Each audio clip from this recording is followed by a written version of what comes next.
The fact that Kawhi Leonard is on pace to miss this entire season with an injury has been one of the more strange and unusual stories this NBA season, especially because he's been cleared by the Spurs doctors to return since January. And now with the Spurs player only meeting about Kawhi Leonard, that's only fueled the rumors that he's unhappy with the Spurs. So we're gonna take a look. After we give a quick shout out to the sponsor of this video, SeatGeek. They're the best place on the internet, or pretty much anywhere, to get tickets to sport events, concerts, Broadway shows, and much, much more. They became the best because they aggregate tickets from all over the web to make buying simple and to find you the best deal. But not only that, they score each deal to let you know how good it is. Green's good and red's bad. But they even show you a view from your seat inside the arena. So go check it out by using the link in the description and then my code SWEAT with 2 T's for $20 off your first order. Now into the video. So looking back to the beginning of where this all started, as most of us can probably remember, the Warriors hitman, aka Zaza Pachulia, took out Kawhi Leonard during the Western Conference Finals last year. In just a series before that, Tony Parker went down after he tore his quadriceps. So over the offseason, while Kawhi was rehabbing that ankle injury, he developed what's known as quadriceps tendinopathy, which is basically a strong soreness in the knee before or after a workout, or an NBA game. But if it's not treated and rehabbed properly, it can lead to something like a torn quad. That's why it was something similar to Tony Parker's injury. But it was okay though for Kawhi, because the rehab time's usually about 6 to 8 weeks. So Leonard was only supposed to miss the preseason, and then be ready for the regular season. But as we all know, that wasn't the case. Instead, he was cleared by the San Antonio medical team and made his return to the court on December 12th against the Mavericks. The Spurs limited his playing time to about 23 minutes a game to slowly get him back into the lineup. And he still managed to average about 16 a game. But after just 9 games, it was reported on NBA.com that Kawhi was taking himself out of the Spurs lineup to continue to rehab his right quadriceps. Greg Popovich said the whole situation is really strange because he'd never seen that type of quadriceps injury before, so the fact that 2 of his players got very similar injuries that he'd never seen was really weird.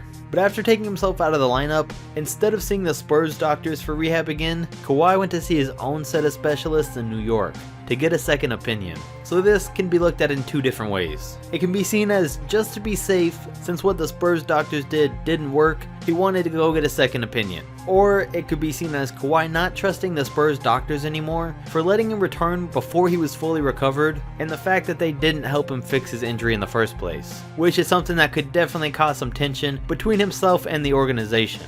It sounds strange, but it wouldn't be the first time something like this happened. Because last season, pretty much the entire Celtics medical staff was fired for misdiagnosing and mistreating Isiah Thomas's hip injury. But as of now, nothing like this has been confirmed by the man of few words, so how he feels about the Spurs medical team is up for debate. But all of this led to Jalen Rose in February saying he was hearing talks that Kawhi wants out of San Antonio, not only because of the entire injury situation, but also because of the fact that the Spurs haven't been able to team him up with any elite players, besides LaMarcus Aldridge. But a few other sources in the NBA were saying the same thing too. I mean, you can see how it makes sense, because guys like Kyrie Irving, Chris Paul, and Paul George all had interest in San Antonio, but obviously no one showed up. And then over the All-Star break, it was reported that Kawhi was again medically cleared by the Spurs doctors to play again. But this time, he decided he was going to continue to sit out until he felt ready to return without any soreness and until his own doctors cleared him. And all of this is what led people to believing that he really wants to be traded. So the trade rumors for him begun. But all of that was speculation from the media. So now fast forward to March, where his return date just kept getting pushed back further and further. And then on March 10th, it was announced Kawhi was officially ready to make his NBA comeback on the 15th in the Spurs game against the Pelicans. But soon after it was announced that plans changed and he still wasn't ready to make his return.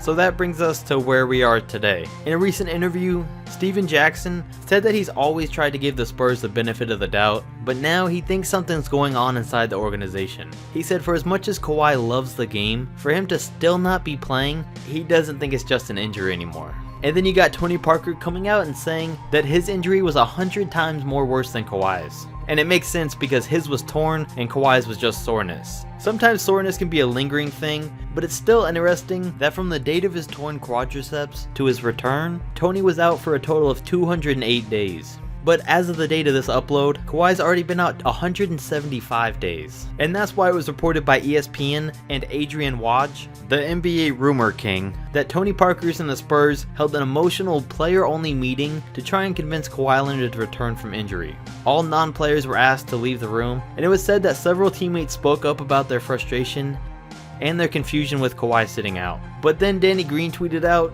saying that the report couldn't have been any more incorrect. And then Rudy Gay said in an interview that what was reported was the exact opposite of what happened. He said it wasn't really a team meeting at all, it was just one of those things where they all got together and had a conversation about what was going on. And then Jabari Young, a reporter for the NBA and especially the Spurs, said ESPN had it all wrong too. He said the meeting wasn't tense, but it did catch Kawhi off guard. It was just a meeting to get an update on his status, so they didn't have to hear any news from the media. So now since the meeting, the media have brought back the trade rumors because they're convinced he wants to be traded. So if he really is unhappy with how the team has handled himself and their roster, and he does want to be traded, there weren't too many scenarios that would land Kawhi on a contender and actually work for both teams, but here's what I came up with. You can go with Gordon Hayward and either Jaylen Brown or Jason Tatum for Kawhi and Patty Mills. This would give both teams a great small forward in return. It would be a pretty even deal, because the Celtics get a top 5 MVP candidate when healthy, and then the Spurs would get an all-star small forward, and then you got the huge potential of Jaylen Brown. But if that's a little too lopsided for the Spurs, especially because if you have an unhappy player, you're always going to get less for him, then you could swap out Jaylen for a guy like Marcus Morris. Another trade that could help both teams would be to swap Kawhi for CJ McCollum or even Bradley Beal. Or maybe even John Wall once he's eligible to be traded. Now all these wouldn't be the Spurs' ideal situation, but if you have an unhappy superstar, like we saw with the Cavs, a trade's gotta be made.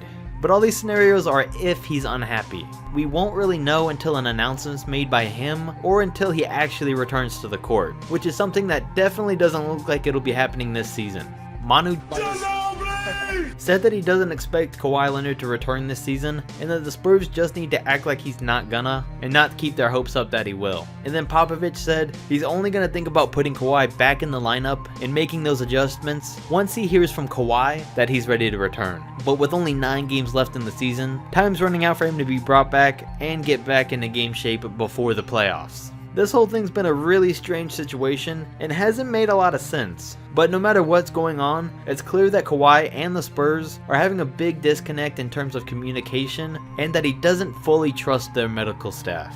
So his future with the organization remains to be seen.